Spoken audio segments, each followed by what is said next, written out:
that way. Great. Ready to record right now. Yeah, great. Thank you so much, Dan. And thank you, Raquel, for your leadership in making this festival what it is. And I just want to say thank you to each of you for taking the time, because if you didn't come, then we would just be doing this to ourselves. I mean, just among ourselves, and that's fine too. But it's much nicer to share. And so we're eager to have a conversation when we get to the great tree, as we'll be doing in the coming minutes. So what I thought we could do, since it's a relatively small group of people, is you could maybe say your name just out loud and make a sound. Okay, make a sound. And then we're all going to say your name again. We're going to repeat your name and then make that sound. Okay. So I will call on you one by one. So I'll call on my dear friend, Carrie, to kick us off here. So go ahead, Carrie. My name is Carrie and my sound is woo, woo. Nice. So we all go, Carrie, There. woo. Okay. All right. Next, I will call on my friend Elise. Elise. Wee. Elise. Elise. Wee. Okay. And Shirley. My name's Shirley. Beep beep. Shirley B. Elise. Beep, beep. Nice, nice. And the Belmont. I'm David. David. All right. And Helen. I'm Helen. Woo. Helen. Nice. I like the motions too. Dan. I'm Dan. Dan. Yeah. Dan. I like it. Very nice. Okay, I Jeffrey- think that is everybody. Jeffrey just joined us, Omar. Oh, Jeffrey, please come on in, Hi, Jeff. Jeffrey, if you can take off your put on your video and speaker. We're all introducing ourselves and making a sound. Hi, Jeff. Okay, 1 second. We can hear you. That's good.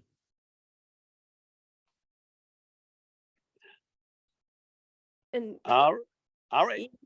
even if we're off camera, we can still say our name and sound, right? That's right. You can. Absolutely. Jeff, would you like to say your name and make a sound? Wow. There you are. Go ahead. Say your name and make a sound. Jeffrey Thomas. Can you hear me? Yep. Yes. Okay, good. Okay. That's Jeffrey his Thomas. sound? Thomas. Jeffrey Thomas, can you hear me? I can hear Can you you. hear me? Carrie. That was good. There's an echo in here. Okay. Echo in. All right. Raquel. I wanted to be out there with you, Omar. Oh, another time. We'll come back. Okay. Okay. Thank okay. you. Raquel. Raquel. Woo woo woo. Raquel. Raquel. Woo, I don't Okay. think Jeffrey knows the game. He just joined us. Oh, Jeff, you just jumped right in. We're just saying our name and making a sound and repeating what we hear. And so you did just beautifully. Okay. Thank you. Christelle, do you want to come on audio for a second? Sure, Christelle. Christelle. Ah. Okay. And Kentia. Yes, Kentia Smith. Hip, hip, hooray. Kentia. Hooray. I do Okay, and then- have one more person with me, Omar. Oh, who's that? It's Albert. Albert's new to Zoom, and he's like, no, but I'm introducing him anyway, huh? Hi, everybody. Okay. Albert, where are you? Albert. That was Woo, woo, woo. Albert. Albert. Woo! All right, and we got two more here, and this is Paul. Paul. Womp womp. Paul. Oh, Wah, wah. And I am Crystal. Crystal. Okay, all right, everybody. Good job. Give yourself a little round of applause or snap, snap, snap, snap, snap. Okay, all right. So thank you all for playing. I think it's always nice to come together with friends and new friends and play a little bit and articulate, just saying our name, right? And doing something that connects us together. So we are here, and I'm going to turn the camera to the woods, and you'll see Paul and Crystal. Again, Paul is my son, there he is, and Crystal is a colleague at the University of North Carolina, Greensboro. And we're here, and I'm gonna point it to the woods now. We are now in the Guilford Woods, which is part of Guilford, the Greensboro community. Guilford College is the backside of the forest, and it's technically their forest, but they leave it open for the community to use. And it is a beautiful sunny day. And what I want to do is before I launch into some of the history of these particular woods and forests, I want you to, if somebody would like to come on audio and say, what do they actually see here? What do you see? Tell me. Anybody can go. Trees. Yes, trees. Any kind of trees in particular, generally speaking? Tall ones. Tall ones. So we see tall trees. If you come closer, if I come closer here, you can see this kind of bark. Wow. These are pine trees, right? So these are pine trees, and on the ground you can see pine needles, right? Yep. So where we are is part of about 300 acres of forest in Guilford County. So this is North Carolina. We're in what's called the Piedmont, which is sort of a central area of the state. And I feel like this is really sacred ground. I really relate to it as such. And I don't think you need to be quiet in sacred ground. I think our elders and those who pass through here, both human and other, don't mind hearing us play and joyful and laugh. So I encourage that as a way of connecting with each other and with those who've been here and have moved on. And they're sacred to me because it is the site, as Dan mentioned, of the launching point of the Eastern Seaboard's Underground Railroad, moving up into the Midwest. If you were on the coast, you would probably go up to Philadelphia or New York. But if you were here, you would head towards Ohio. That's kind of what you might do. So there are different paths, and there wasn't anything that was sort of always going to be the case, like one route, because that would be easy to detect. So people were moving in many different ways. I've had people over the years, both Americans and non-American people who've come to visit, to ask me, where is the Underground Railroad? Like, if there's underground. So it's used as underground as in hidden or secret. So there isn't a railroad. It's a metaphor for basically a system that gets you from one place to another. And so using the word underground in that way. And again, that may be obvious to many people, but sometimes it's not. So I always want to like share that with folks. So the land that we're in right now was formerly populated by the Kiowa and Sora Indians. These are Catawba Native Americans that were one of at least 24 Native American tribes and nations in themselves, including the Cherokee that were further to the east, that were in these lands. One thing that we think about, I think, in general, is that Native Americans were kind of in one place and that's where they were forever. No, everybody was on the move. And so people moved through this area. And by the time Europeans came here, and then later Africans who were forcibly brought here, these Native Americans had passed on. They had moved on south in the southern areas of North Carolina. So I think it's important to just be observant of the area that we're in, because you're going to see a different sort of topography, a different ecology as we move closer to the Underground Railroad tree. And so we're going to start moving in that direction. And I'm going to show you just the trail over here, which is a small trail, and it connects to a larger trail. So if at any point you lose connection or something gets funky with the audio or the video, please like say something, because I wouldn't know. Okay, are we good? Yeah. We're good. Okay, all right, Good. All right. So let's continue, and I will just, you'll be like my, what is it called? That cameras that you put on your head and you're going places. GoPro. Or your GoPro. Yeah. Yeah. You're collectively going to be a GoPro. Okay. So Yeah. here we go. Pro. GoPro. There we go. It's so exciting. Yeah. Yeah. And I'll just say, as we're walking, that, you know, the woods look very different at different times of the year. One of my dear friends is on the call here, Carrie Sackett, who some of you know, who's the author of a forthcoming book, by the way. And we're hoping to do something with that for Let's Learn. But she is from North Carolina and recently took the time to visit me and my family, and she knows that the topography, or the land looks very different depending on the time of year, and it can be quite magical when it snows and everything is different, or when the leaves come down. So the forest has sort of very different sort of characters throughout the year.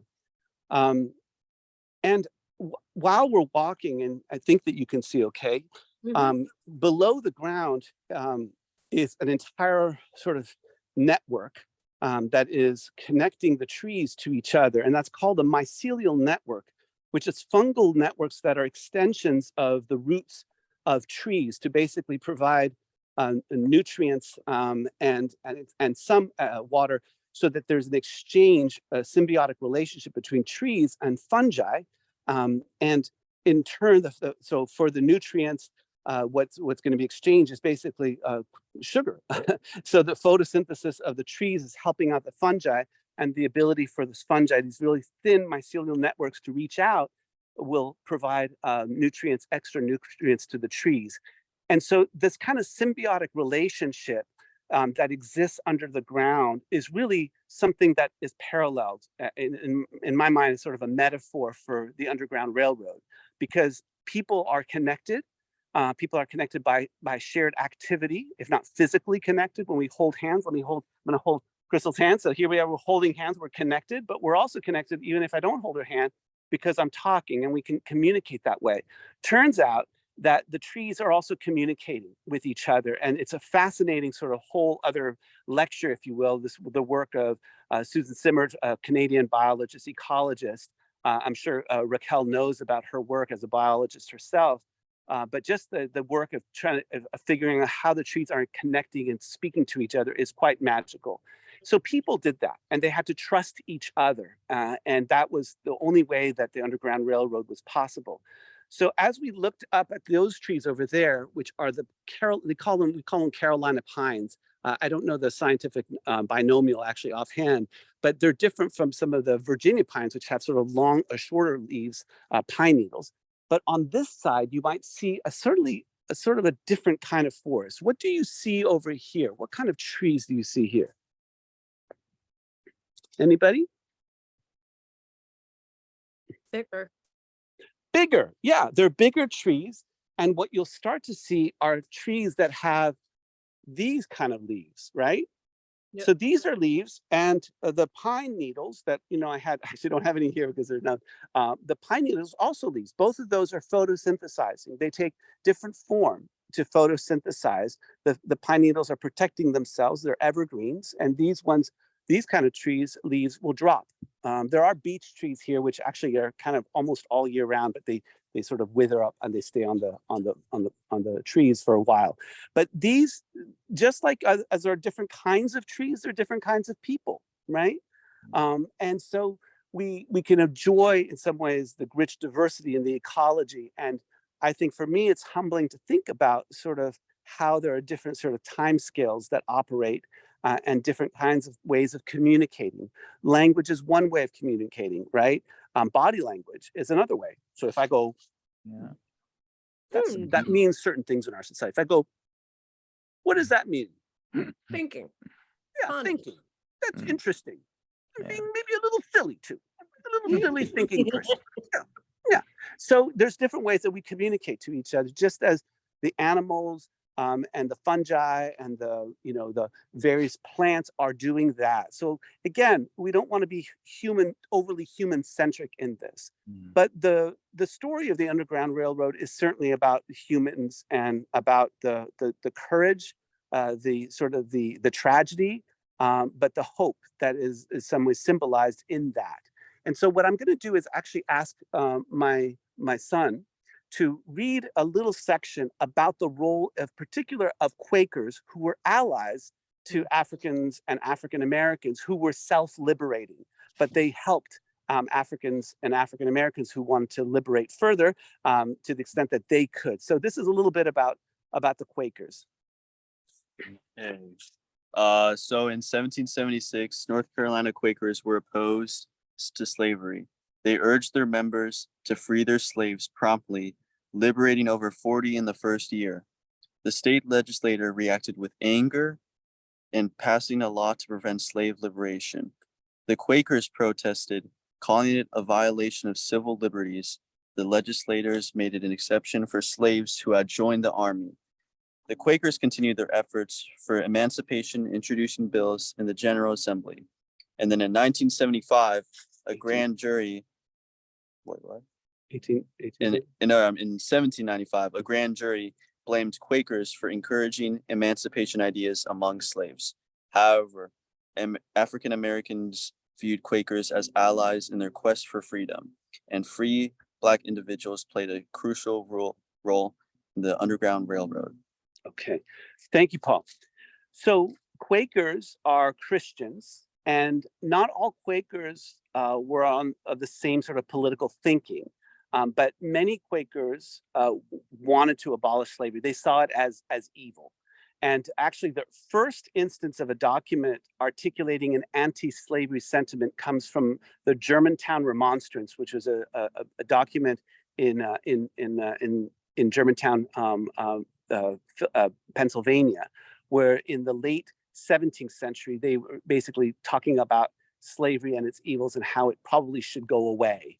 So that was the first instance. So, but not all Quakers believed in that. In fact, many Quakers owned slaves. So communities aren't homogenous, and there's different political views among the, different communities. And so Quakers here, though, were pro-liberation and played an important role in the freedom movement of Africans and African Americans. But it's really important because a lot of the documentation on the abolitionists kind of paint the picture of sort of the white saviors, and and there were certainly very courageous white people, but we have to center things on the role of the people that were enslaved themselves and their efforts. So it was an interplay between white Quakers, free Black people, a person like Saul, which we're going to be talking about, and those who were enslaved. So who were these Africans and African Americans? Because of North Carolina's coastline, most did not come by the coast and inland. They were marched from Virginia, but there were many that were brought in through the port of Wilmington. But mostly it's the case that they were coming from other states. And they came from many, many traditions. They came from mostly West Africa and Central West Africa. They were Hausa, Igbo, Akan, Fan, Ewe, Senegambians. There were many different kinds. There were the Bijagos. There were many people, many languages. And in fact, they didn't see themselves in their countries as African. They saw themselves as, whatever they were locally. They become African, ironically, by actually leaving Africa, because then they had this shared identity of having come from this former place. So, naming languages, categories, it's interesting when you start to think about it, but we use the shorthand of Africans to signify sub-Saharan Black people. And so those people that had many traditions, some of them were Christians, many of them practiced their own faith traditions, sometimes categorized as ancestral veneration or animism. Some of these words can have a colonial kind of connotation to them, but the idea is that many people believed in paying homage to and being respectful of nature and of their elders. And so we carry on some of those traditions. There were also Muslims. In fact, my dear colleague Sylviane Diouf, who wrote the most important, I think, book on Maroons, runaway slaves, as of in the last 10 years. Sylviane Diouf is her name, Diouf, talking about the American Maroons. talks about 15 to 20% of Africans who were brought from the continent were Muslim, because they came from mostly Muslim dominated areas in the area of like Senegambia. So many different kinds of people from Africa coming here, who would then be joining different kinds of Europeans, Scotch, Irish, German, and of course, British. Prior to that, there were some Spaniards, right, but further south, and French further west. So that was sort of the mix. So it wasn't as if there was just the Europeans, the Africans, and of course, the Native Americans. Each of those groups were diverse.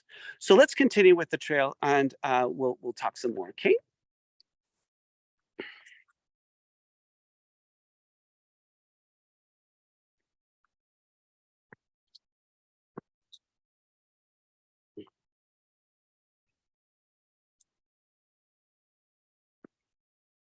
How's everyone doing? Good. I'm wondering if the pine trees are young or if they're actually old. That's a great question. Is that Raquel? Of course, Yeah. it's Raquel. She's giving me a little perhaps I'm taking it as a little help here in thinking about the trees. So in ecology, there's this concept of succession, and usually you have pine trees coming in before the hardwoods, and the pine trees were actually put there relatively recently, so within the last century. And it would be very hard to see on camera, but on the ground, there's slight undulations.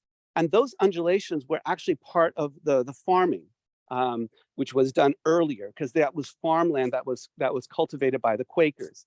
So Guilford College, which I mentioned is on the backside of the woods, again, about 300 acres of woods here, was founded by Quakers. And so one of our main streets in Greensboro, North Carolina, the city, is called Friendly. And when we first came here, I didn't actually quite make the connection. And I thought, oh, that's so nice.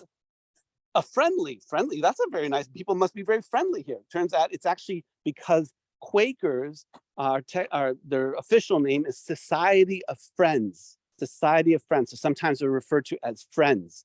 And so that's why it's called Friendly. And so the Quaker presence is very important here. Not as many as there used to be, but the traditions continue. And I have to say, it's really the progressive wing of the Quaker community that really emerged here. Okay, so we're coming across, I actually haven't been in the woods in the last 3 days, and I see that there's a tree that fell down because we've had some storms. And Crystal is nodding.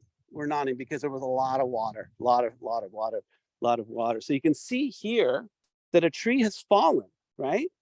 And it's in the middle of the trail. So we're gonna have to kind of get over it. So everybody, you have to lift. Okay, everybody lift their legs. Are you ready? Are you lifting your legs? Okay. Oh, we're doing it. Okay, good job. Don't trip now. Be careful. All right, good, we did it. And we like actually fallen trees. It used to make me really sad when I saw a tree falling down, but it turns out that the forest is enriched because all of the all the stuff that's in the trees, the carbon, everything, all the nutrients that are there can be recycled. And that's what the role of the fungi play is. They break down with bacteria the trees, and then it gets recycled. So in some ways, one could also celebrate, a falling tree, because it might mean that the land will be even richer for the next generation. Okay, so we're moving slowly here. I wanted to share one story as we're walking of a young African-American woman. Her name is Edie, E-D-E. And we know about her story through Levi Coffin, who was the person who was considered the conductor of the Underground Railroad here. So he was the local leader, and he and his cousin Vestal and others were the ones who helped work with Saul, the African-American who I mentioned, a free Black man, to talk to those who were enslaved and meet and discuss when they would leave, what would the conditions be, who they would connect with to the extent that they could share. And so Levi Coffin is a great source for the stories that we know about people who were here. And Crystal, in a little bit, is going to be reading something from his autobiography, which was called The Reminiscences of Levi Coffin. The story of Edie is basically this. There was a prominent family in North Carolina, in Greensboro, who owned her. And they had a daughter who had a baby in Charlotte. And Charlotte is about an hour and 15 minutes away from here by car. In those days, it would have taken like, days to get there. But we actually just came back from Charlotte. I took my daughter to see Melanie Martinez in a concert. She's like 14, 15-year-olds kind of like really love her music. It speaks to their generation. It was so fun. I hadn't been to a concert in a while, but we just came back from Charlotte, and it's an hour and 15 minutes by driving very, very fast. But imagine in those days, not, if you didn't have a wagon, even how long it would take. So Edie was told that she would have to go take care of the daughter of her masters, and that would mean leaving her family here. And so, as a way of protesting this, she decided to run away. And one of the things that Sylviane Diouf talks about in her book, which I mentioned, is that sometimes people just ran away for a few days as a way of protesting something, or to go visit a family member or a friend. But there were usually repercussions for doing that. Many Maroons, the word maroon, which means runaway slave, comes from the Spanish cimarron, and cimarron means a runaway cattle. And because slaves were considered property, that was the word that was used for runaway slaves. So in anglicized, it becomes maroon. So there were Maroons always on the edges of plantations. And the reason why I'm so praising of her work is because in the quote historiography of Maroons, the focus was mostly on the Caribbean and Latin America. But her work documents the Maroonage that really took place extensively in North America. So Edie was a Maroon, and she came into the woods with her baby, and her baby was young. And we have the story that she ended up spending about 10 days in the woods. I can't imagine spending like an entire day with my baby when they were babies. So I can't imagine, 10 days. And so her baby got sick, and she went to the coffins, and she felt that if she could deprive them of their labor, they could deprive the Caldwells, her masters, of her work. That would sort of force them to kind of, change their minds. But it could have also gone a very different way. And so Levi recounts this story. And what happens is, according to him, is he actually, as a teenager, ends up speaking with the slave masters. His parents allowed him to do that. And apparently it was permitted for her to stay. What's interesting is that the mistress, that is the master's wife, in her writings talks about how she was the one who kind of negotiated that. And of course, we don't know about Edie herself, but again, centering Edie's action in this move, what happened is that they decided to let her stay. So she was not liberated, but at least she wasn't separated from her family. But I like telling that story because you have at least 3 perspectives here, or maybe even 4. And I don't know what the quote truth is, but we need to emphasize the human activity of enslaved people self-liberating and making those moves. So right now we're on the main trail of the woods. You can see it's a little bit bigger. You can see that there. And what we did is we just cut through the woods through a smaller trail. You can imagine. We have a question about the woods. Oh, please. What is the question? From Christelle. She asks, so do the Guilford College, does Guilford College and or the municipality take care of the forest in any way, or do they leave it be? Is it an official or legally protected site? It's a great question. A little complicated because there's been some stuff that's happened recently to complicate the matter. But basically, it's under Guilford College, which is a private university, private college, care. And what they do is they kind of do things au naturel. They kind of let it be, but they do come in and cut down trees if it's really, really blocking trails. And then there's, sort of community members like myself that are sort of like we consider ourselves like local foresters, and we kind of try to clean things up. But it's small compared to what the folks do with with the big saws and things to kind of clear the way. But it's not protected. In fact, there was, because of the pandemic and certain fiscal problems, the land was actually placed, some of the land was placed into a kind of like a holding. I'm not even sure what the name is called financially, but people were very worried about it, because basically if Guilford College reneged on some of its loans, then the land could be taken away. But I believe that has now been resolved, thankfully. But it remains under private ownership, and their stance is that we keep this because it's important to us and our community, and so it's not it should not be touched, but there's no federal guarantee. We're crossing a little pond here, if you can see that, that comes through here, and the area that we are in right now was actually used for dairy purposes, and there's a dam here which actually has a lot of like painting, graffiti, if you want to call it, but painting artwork from local students. I don't know if you could see that from there. Kind of maybe a little hard on the video, but this was dammed in order to create the water source for cows. But I hope that answers your question, Christelle. Was there another question that I missed, Dan? Yeah, it's I have a question, if you don't mind. Yeah. I know in Winston they have the Moravians. Were they tied to the Quakers? Because I was told that they were instrumental in helping African Americans too. Yeah, the Quakers are a different tradition from the Moravians, but I think that in most faith traditions there were elements of progressivism that were trying to assist what they saw as an inhumanity. I think that in their times it was. I think that not everybody saw it as inhumane. They just saw that's just kind of what we do in our society.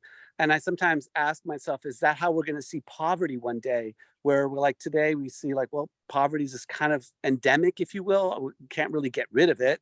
That general attitude that we should try to help the situation, but the idea of abolishing poverty may be just what is normal in the future. So we don't know. So what is normal for us may be very strange for future generations. And I always think about that. Yeah, but there were progressive Moravians as there were progressive Quakers, and there were also progressive Jews. In fact, I brought the Jewish Family Services group here a week or two ago, and I asked my son if he could look up a little bit about the role of Jews in the anti-slavery movement. And there were several players that were key. There wasn't a large Jewish community here, but there were enough and probably a disproportionate amount that were anti-slavery, even though Jews, as with other faith traditions, were also slave owners. So it's not so cut and dry. Yeah. One historical point, Omar, if I could add, that's Yeah. worth note, is that it isn't a coincidence that Quakers and Moravians, many of them were anti-slavery, because their roots were in upheavals in Europe that were very egalitarian. So during the English Revolution in the 1600s, there were groups called the levelers and the diggers who attempted to abolish inequality. And when they were repressed, people from those political movements who saw things religiously became Quakers, became Society of Friends. And they were very anti-hierarchical. They didn't believe in priests or ministers. Everybody had a direct relationship to God. And the Moravians grew out of the peasant wars in Germany, which were attempts by peasants there in the 1600s to overthrow feudalism and to collectivize the land and share it. So they were also repressed and came to America and had that radical seed in their tradition. So I just thought it was worth mentioning that. That is really, really helpful. And this is one of the many reasons why I love Dan, is because every interaction, and I had that experience with many of my colleagues and friends, I learned something new. So thank you for adding that layer of complexity and richness to that history. Were there other questions that you had? Omar, I have a quick question. So Yes. the trails that you're walking on, this is where enslaved people would, where you are, where you're standing, you're saying this is where people would come to Yes. to run away or to hide out, or so Yes. everywhere you're walking is, right? Yeah, exactly. These were known woods. So the reason how we know this, I mentioned Levi Coffin's autobiography, but we have other traditions, right? So let me ask you, how else might we know about some of the history here? Anybody want to take a shot? The verbal, oral history. Yeah, or there's oral traditions, right? There's oral traditions in general about the phenomena, not some of the specifics, because actually, like, certain songs were in some ways used for signaling purposes. But Deep River, which is not far from here, local song, and sometimes people would sing songs to signify that there was danger, particular area, like somebody might be coming. And so what else would people use? Songs, there's oral history. What else might? Would it be the literature of the day? The Like literature? Is that people writing, yeah, like exactly. people writing books and things about like what they're seeing and slavery and the things that they've encountered, Yes, exactly. or keeping journals. Exactly. So, like, the reminiscences were a collection of his own journals, reflecting back. But yeah, so contemporary writing. So another source, another line of evidence, if you will, is our runaway slave ads. And there's descriptors, like, very interesting, because they might offer a name, but they might say that there's a scar on a person's forehead to try to identify them. So what we do as scholars, as people, is try to grab different pieces of evidence, and then we create stories, right? And so the stories we create are based on the limited resources that are there. We don't have all of the information. A lot of it was hidden on purpose, but we create the stories based on the written sources, some of the oral history, some of the songs, and what else might we use to determine what happened in the past? What other things might we draw upon? Like artifacts in the woods? Are there any like? Yeah, exactly, right. So material culture, right? So archaeology, right? So what has been found? Not much has been found by way of, in some ways, the Underground Railroad per se, but we know about some of the other communities that were here, including the Kiowa and Sara, from some of the archaeological work. But we have actually, in some of these trees, actually evidence of the Underground Railroad, which I'll explain shortly. We're about 100 yards from the Great Underground Railroad tree, so we're gonna walk over there. Was there one more question before we move on? I was just wondering, when people ran away, where were they aiming for? What was there a particular state, or did that just vary? Because you mentioned in the beginning Ohio and some people went farther. Ohio, Indiana, from here were two key places. But if you were heading further to the east, then you would head to try to get to Philadelphia or to New York, or depending when, you might even go further to try to go to Canada.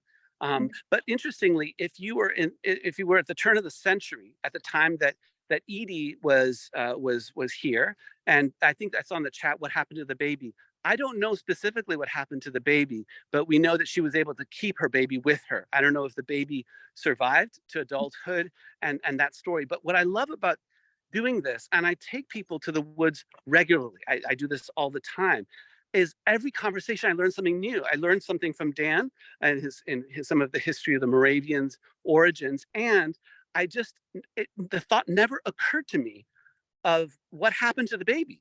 Like, it just never occurred to me. So thank you for even like putting that in. It adds another sort of layer of richness and complexity.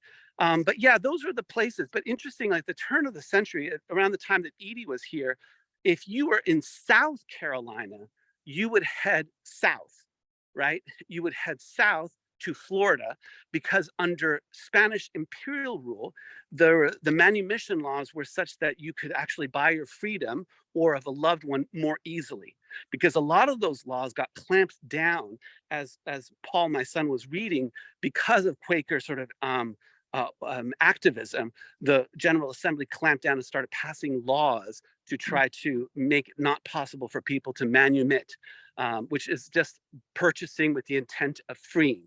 And so at one point, very ironically, the largest slave owners in Greensboro were actually Quakers. And the reason why is because they had purchased, they pooled money together, certainly with free Black help, and with the intention of freeing them, but they were technically still slaves. And so there were different ways that people tried to negotiate and navigate the circumstances. So we're at a sort of a critical point here, and I'm just going to turn the camera. It's really such a beautiful day. And I also just want to thank. Let me interrupt you, Omar, if I can, yeah. because Christelle has her hand up. Oh, I'm so sorry. Yeah, please, Christelle, go ahead. Yeah, no, I'm sorry for interrupting. It's just actually I'm still hung up or thinking about the mural that you showed, and I was wondering if we know anything about it, like who painted it. Is it more of a recent thing or older thing? Was it a community effort? Just some background, if you have it, please. Most likely, it was painted by first or second year Guilford College students. That's most likely. They're the ones, they come into the woods sometimes and do that. I don't know the latest, writings, but I should pay more attention to the specifics, because that's part of the traditions here. It's not separate from it. Sometimes when we come into the woods, people get very upset that there's that sort of that bright colors and whatever in there. And I'm like, is this part of the mix, right? We as humans tend to separate ourselves from nature, but actually we're part of nature. So that's how I think about it. All right, so let me turn the camera now, and I don't know if you'll be able to see it, but let me start walking over. I don't know if you can you see a large tree? Yes. Yeah, you're seeing it. Okay.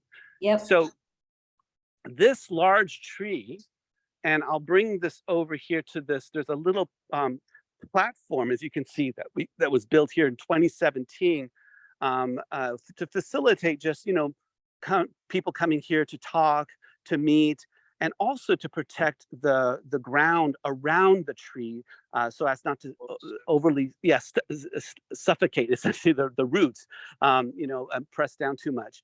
But over here, there's a little plaque that was erected in 2016. Actually in 2016, but it's the money was raised in 2016, but it put here in 2017, and it talks a little bit about this tree. So what the tree is it's about a 300-year-old Tulip Poplar, and it and at the time, of course, of the Underground Railroad, it wasn't as big as this, but it's become a symbol, a living symbol of the fight for freedom and the Underground Railroad tree. And when I first came here, Crystal, are you from Greensboro? Where are you from? No. Denver, North Carolina. Kingsford? Denver. Oh, Denver. Okay. So neither of us are from Greensboro. I forgot where Crystal was from, but we, when I got here, I was going to say, I got here, what was I saying? I forgot what I was going to say about that, but, right. So when I got here, it was about 12 years ago, and I've actually seen growth on this tree, right? So 12 years is enough time to see some changes. But many 200 years ago, this tree would have been much smaller. And it was around I'm trying to remember again when, but 2015, 2016, that we started to hear about sort of the Confederate monuments being taken down. As many of you know, like at Duke University, where Carrie went, or in our university, University of North Carolina, Greensboro, they removed the name of one of the auditoriums, which was named after Aycock, who was a governor and really a rabid white supremacist. And so they started to take down those names of buildings and such, and started to have more of a public conversation about that, because almost all the monuments and statues in the South were dedicated to Confederacy, or quote, were neutral, but very few actually talked about the plight of African Americans and the struggles for freedom. So this tree was identified in the AP and Associated Press as a living symbol in the Guilford Woods, standing for liberation. And I remember when I first heard that, I had like chills go down my spine, because I thought some crazy person might try to harm the tree. So knock on wood, nothing has happened, and it's okay. And even if the tree does go down, it's a symbol, and there are many, many sisters and brothers and others that are here to symbolize that struggle. But this has become a living symbol of the lives of those who were trying to self-liberate or help others. So a tulip poplar, and we know that it's how old it is, because actually it's the second oldest tulip poplar tree that was dated through basically a core taken out and looking at the lines. That's how you can tell. Dendrology is basically finding chronology by looking at the lines, the tree circles, which each year there's a new line that you can see. So it's the second oldest tulip poplar that's been dated in North Carolina, and it's a very large tree. It probably doesn't quite capture the immensity of the tree on video, but believe me, it's a big tree. So we're going to look at one more thing, and then I'm going to ask my dear colleague to read something from Levi Coffin. Okay, I know it's 4:52, so we're kind of running tight here. Let me come over here, because I want to show you something. In fact, I want to ask you what you think this is. All right, so what do you think this is? Can you see that? You mean the white stuff? This stuff right here. There, you can see it better. What does that look like? Does it look? Yeah, it is metal. Yeah, it's probably hard to see on video. Railroad tie. Yeah, it looks like a railroad tie. Exactly. It's a type of nail. It's a nail. And the reason why we have it here, somebody took the old nail away. I was like, really? You're gonna really take the nail? So I went out and I found an authentic nail, sort of recreation from that time period. And with permission, we put it back here in the tree. And the reason we have it here is because of this, and is because when one of the ways that people knew which way to go in the Underground Railroad tree in a path is if you got to a fork in the road, what you would do, and it was night, it was dark, right? You can't travel at night unless there's a little bit of moon, and and there's some light that comes through. The clouds aren't covering over the moon, because if not, you can't even see your hand. I've been here in nighttime without a moon or light, and so you literally can't see your hand. It's that dark. But this was used because when you come to the fork in the road, what you would do is you would put your arms. If you don't mind video, you can just show me. Let's see. I'll bring it down a little bit. Perfect. Thank you, Crystal. You're a videographer now. Okay.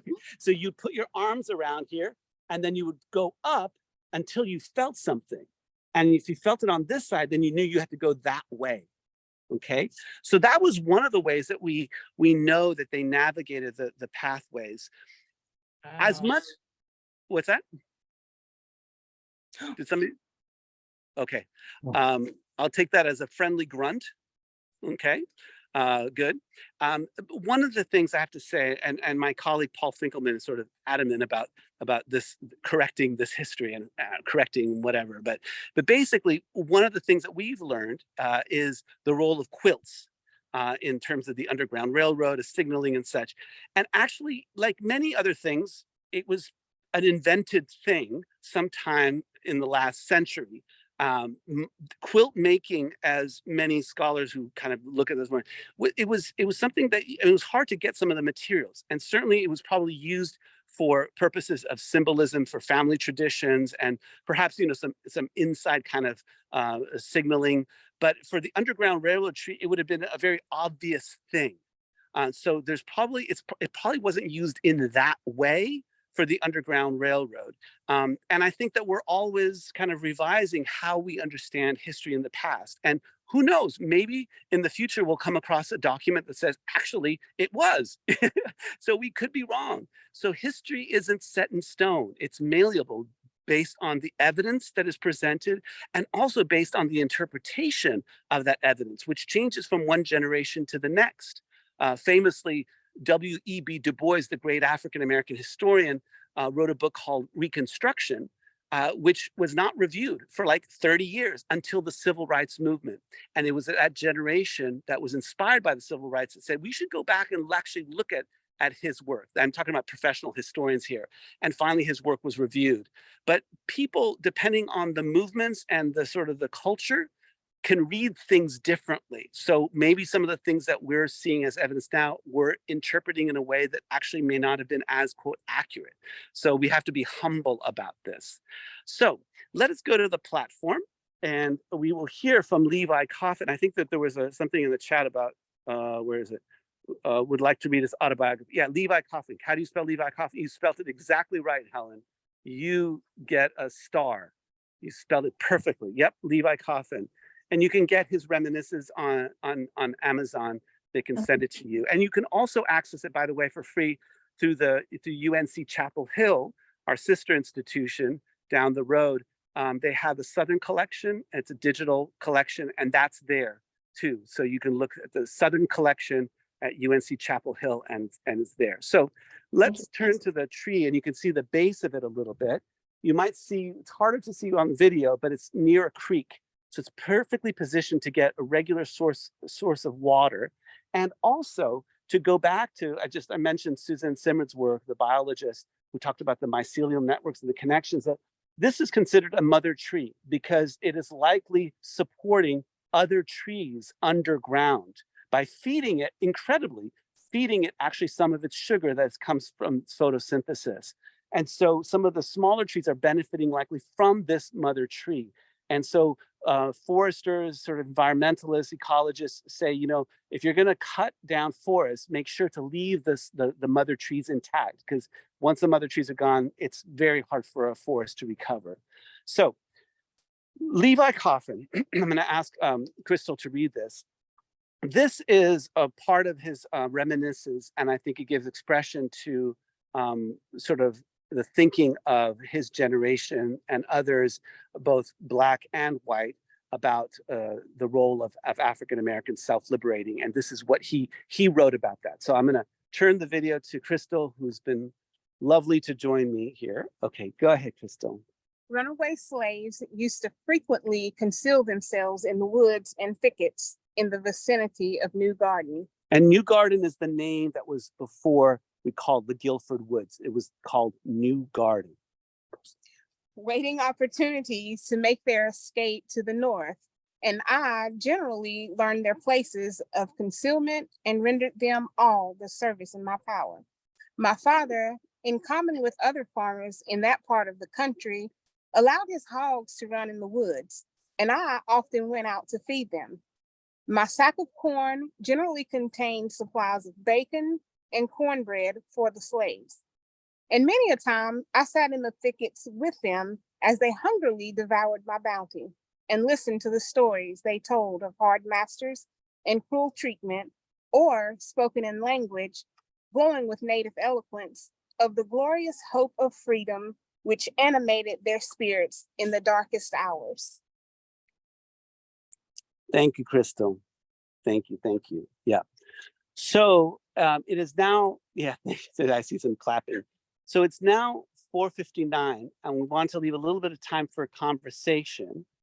So I think we're going to sit down, shall we? We'll sit down, and I'll put the camera over here. Thank you so much, yeah, for reading that.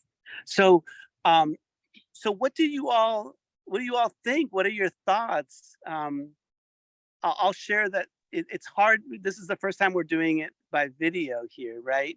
But I think it's one can experience the woods in a very different way when you're here, and I think that people oftentimes have a very emotional response to just being in these spaces that were both of great courage, but also of suffering, and so those two things existing simultaneously. But I'll stop here, and I'll maybe, if I can ask you, Crystal, maybe Crystal, if you don't mind sharing a little bit of your impression. I think this is your first time here. This is my first time here. Yeah. This is my first time here, and just even at the entrance, there's sort of this feeling, this energy in the woods, and just to be a part of that history. And I say that in the sense of not only being Black, but also being here right now and knowing that people are going to come in after me and witness the same thing. It's just, it's absolutely amazing. It's exciting. And it is emotional. It's very emotional. Yeah. Yeah. Thank you. Yeah. Others? This is Kentia Smith. Hi, Kinty again. Hi. So I have truly enjoyed this presentation. I think it was remarkable. When I say I look like a mom, I cut my phone up, but I was saying I got my hair tied up and my mask on, so I'm just kind of relaxing the day before my birthday, and so that's why I wasn't on camera. But what I wanted to tell you is I think this is a remarkable presentation. I think you did an excellent job.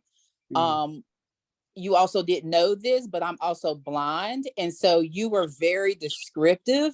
And let me know like what was going on. So I just wanted to tell you, I truly enjoyed it. I'm a social worker. I'm African American. I'm from West Virginia. So I've always loved history, and I think this was a wonderful presentation.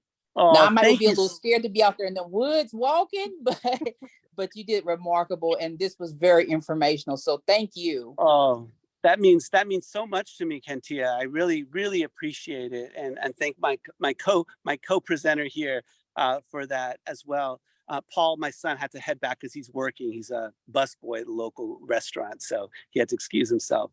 But and that's I very also meaningful. appreciated the gentleman who broke down what Moravians and Quakers was. I don't know his name, but that was very informational too. But yes, I really appreciate it, and thank you all for having this. Oh, thank you. Yeah, that's Dan Friedman. Yeah, and I'm ever learning from him and my other friends. So I think one of the things that you said was really interesting. You said you don't know if you'd want to be in the woods, and I think that many people actually don't feel comfortable in the woods. Whatever their background, but I experienced that. I experienced a certain fear. As a man of color, and I think that Black people have a certain kind of fear of being in woods sometimes. Not always, because a lot of folks grow up some of my colleagues grown up in the country, but maybe their own woods, but not others, because there is a history of trauma in the woods, and even not myself being Black, I always felt a little uncomfortable being in the woods until I really got to know them. And so I would go with friends until I really got to know a space, and then sort of venture on my own. So I appreciate you saying that very much. Yeah. Other thoughts and questions? And thank you for your comments in the chat. I really appreciate it. If I can go ahead. Yeah. Thank you so much for this session. I'm very, very grateful I got to experience this through you. The Underground Railroad was something, I was introduced to in the very few months that, I had left in my degree, and things were, really busy. So I never got to experience them in person. It's just one of those things that never worked out. So it makes me, very grateful to be able to have this experience, through this session and through you and through everything you showed us. And it also makes me a little sad because I really wish I would have been able to experience them in person, but maybe sometime in the future, who knows? So thank you so much. Yeah. You're welcome so much. Yeah, I was really, this is Helen, it was making me feel like I wanted to go there. Yeah, just what you were saying. And also just what you were talking about, kind of the nature part and the trees and kind of explaining some of that. I just found that it was really interesting. It was kind of like a nice combination of, history of all kinds. Thank you. Yeah. Thank you, Helen. And you're invited. All of you are invited. If you're ever in the area, I can't guarantee you staying at our house because kids and life and stuff, but I'm more than happy to, get together with you and take you into the woods. It would be my pleasure, my honor. Yeah. Hi, this is David. Hi, and David. Thank you, Omar and Crystal and everyone who put this together. Yeah, I building up what Helen is saying, a beautiful mix of all history, nature and humans. And it gave a certain sensuousness to that experience that I didn't have. I've been to some places in the north, which were other terminals or Mhm. stopping points. But they Yeah. were houses and they looked more like museums or small Yeah. museums.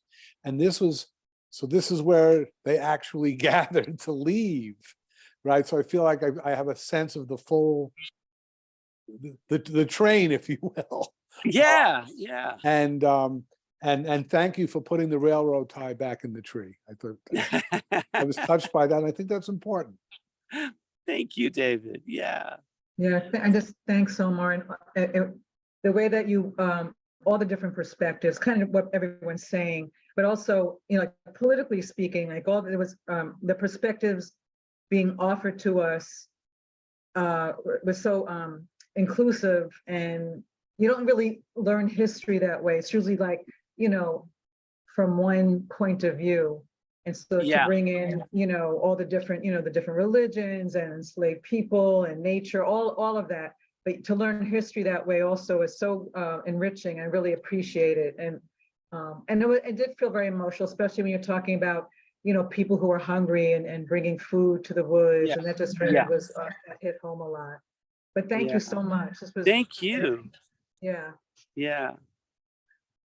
Right. Well, want to thank everybody here for sharing this time together. I really thank you know, folks who come, because it gives me an opportunity to just be in the woods, which is good, but also to keep learning and deepening our sort of collective understanding of this, because people come in with their perspectives, their questions, their, you know, their views, and so I really appreciate that.